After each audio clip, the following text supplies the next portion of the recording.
la enseñanza secreta que jamás podrá ser entendida por la lógica y la razón, solo por la intuición y el corazón, proviene del suceso más extraordinario, que inconscientemente siempre estás buscando conseguir, a lo largo de todas tus vidas. Iluminarte. Lo entiendas o no, lo creas o no, la iluminación es lo que tanto buscas inconscientemente. Volverte un conocedor de la verdad, es el motivo por el cual estás aquí. Pero, ¿por qué? Porque la verdad es lo único que te hará libre. Auténticamente libre. Y no solo por un momento, o por unos pequeños momentos, sino por toda la eternidad. Para iluminarte, para volverte un conocedor de la verdad, primero tienes que saber que la verdad es una. No puede ser de otra manera, porque la existencia es un universo, no es un multiverso. Es uno. Es un aglutinamiento, es una unión, es un cosmos. Aquello que aglutina al universo es lo que llamamos verdad, o Tao, o Dios. El Tao no es una persona. Tampoco es Dios una persona, sino la unión que lo recorre todo, como un hilo a través de una guirnalda. El universo no es un montón de cosas separadas, y una especie de hilo lo mantiene unido. No se está deshaciendo. A eso que lo mantiene unido, es lo que llamamos Dios, Tao. No obstante, el ser humano puede enfocar esta verdad de dos maneras. Estas dos maneras deben ser comprendidas. La verdad es una, pero los caminos son dos. El primer camino es vía afirmativa, el camino positivo, el camino de los que dicen sí, el camino del devoto. Jesús, Mahoma y Krishna han seguido el camino de la afirmación. El camino de la afirmación parece ser un camino de esfuerzo, de mucho esfuerzo. Uno está tratando de llegar a Dios, tiene que hacer todo el esfuerzo posible, tiene que hacer lo máximo, tiene que jugárselo todo. En los tiempos modernos, Gurdjieff y Ramakrishna siguieron el camino de la afirmación, la vía afirmativa. El otro camino es la vía negativa, a través de la negación, a través del no. Lao Tse, el Buda, y el místico hindú, M.G. Arjuna, siguieron el camino de la negación. En los tiempos modernos, Ramana Maharshi y Krishnamurti han seguido el camino del no. Estos dos caminos se tienen que entender tan claramente como sea posible, porque es mucho lo que de ello depende. Tú tendrás que elegir tarde o temprano. Los dos se mueven en dimensiones diferentes. Llegan al mismo fin, pero se mueven en dimensiones diferentes. El camino positivo es un enfoque positivo respecto a Dios, un llegar a Dios, una búsqueda, una indagación.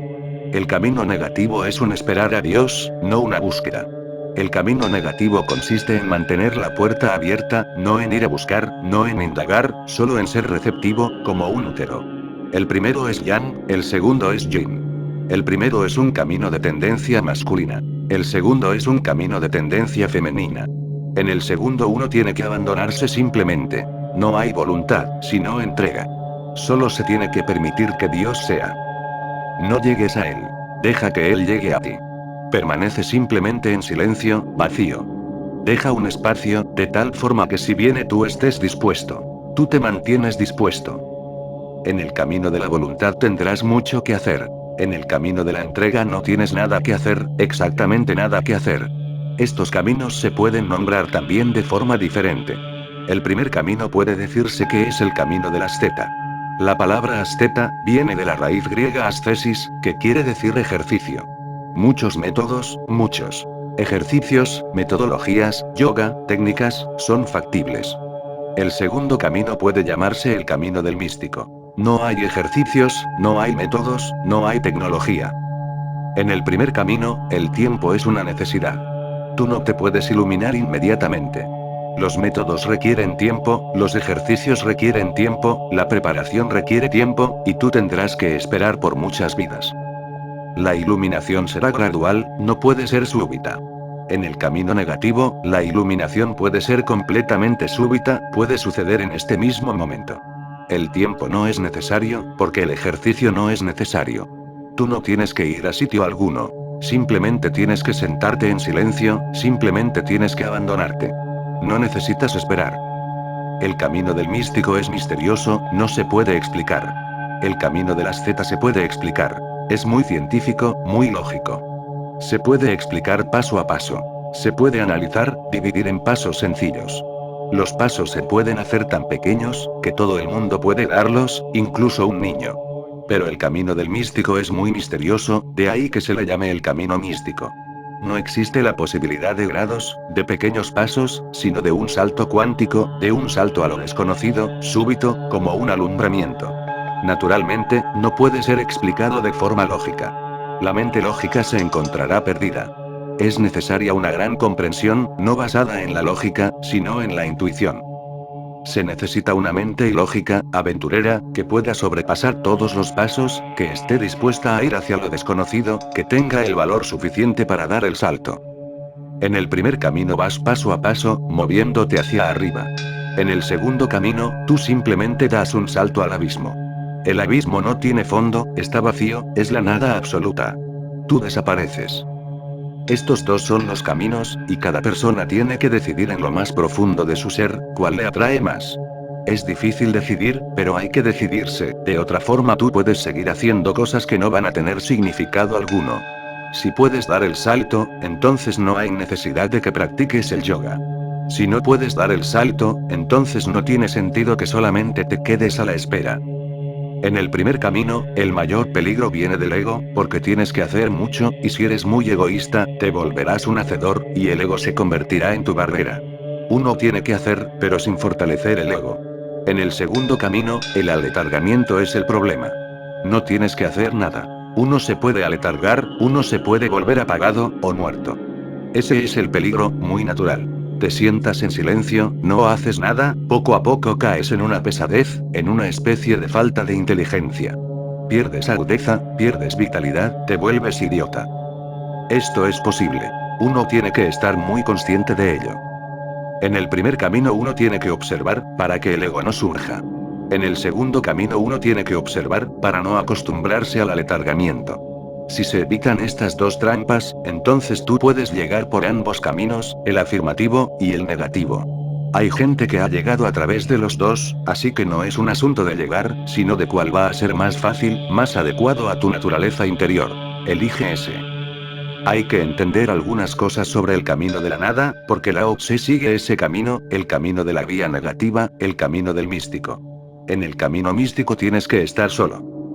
Es una inactividad profunda, tan profunda que la misma idea de acción se tiene que dejar, renunciando a ella. No hay deseos, no hay acción. Uno simplemente tiene que ser. La soledad se tiene que experimentar, la reclusión se tiene que experimentar. En el camino de la afirmación, Dios está siempre contigo, tú no estás solo. Siempre puedes hablar con Dios, siempre puedes orarle, siempre puedes esperar que Él esté contigo. Él está alrededor, te sostiene la mano. Él está mucho en el camino de la afirmación.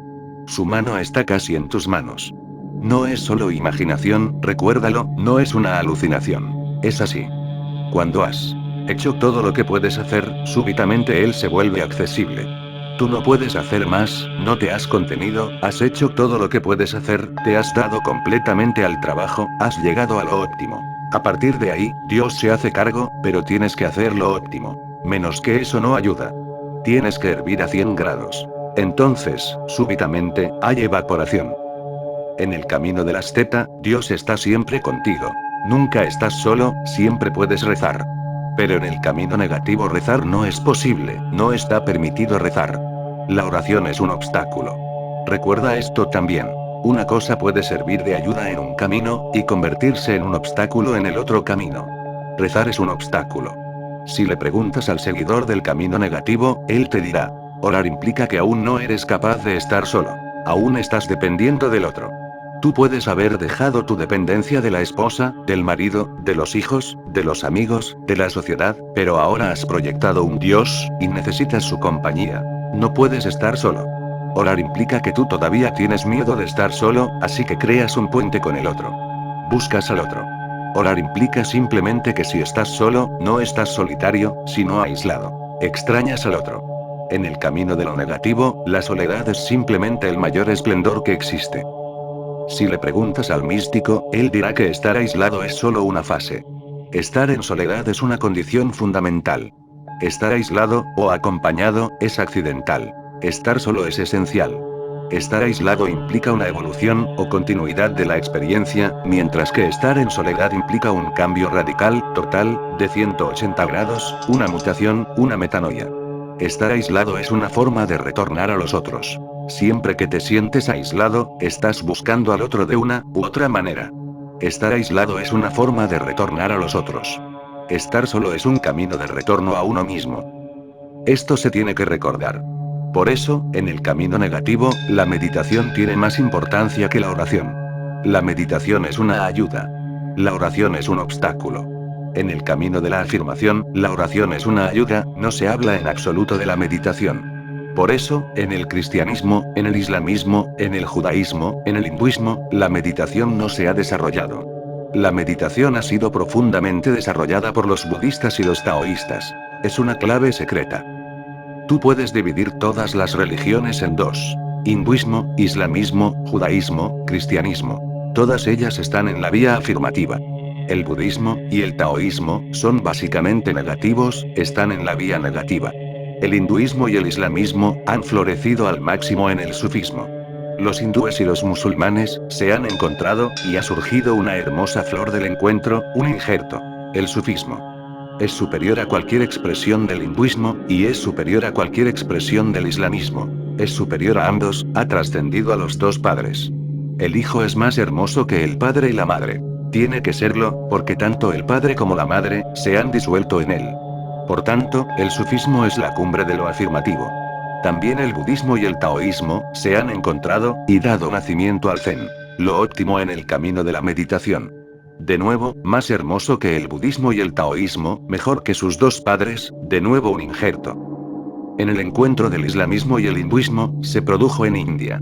El islamismo vino a la India, se encontró con el hinduismo, y nació un hermoso niño. El encuentro entre el taoísmo y el budismo, se produjo en China. El budismo fue a China, se encontró con el taoísmo, y nació un hermoso niño, el zen. Si todas las cosas desaparecieran del mundo, y solo pudieran quedar dos, el sufismo y el zen, nada se perdería. Son los crecimientos máximos, pero de dos caminos diferentes. El sufismo no es más que oración pura, el recuerdo de Dios, y el zen no es nada más que meditación. La palabra zen viene de la raíz sánscrita, dhyana. Primero, la palabra dhyana se convirtió en jhana, porque el Buda solía hablar en pali. Dhyana es jhana en pali. Luego, de jhana pasó a chan, en China. Más tarde se convirtió en zen, cuando llegó a Japón. Pero, ¿qué significa dhyana? Significa estar solo, simplemente, absolutamente solo. Ni siquiera en la compañía de un pensamiento, uno es solo un espacio, puro, transparente. En esa pureza uno lo consigue, Dios penetra interiormente. Cuando tú estás preparado para estar tan vacío, Dios se adentra. El sufí busca de Dios. El discípulo zen espera, Dios viene.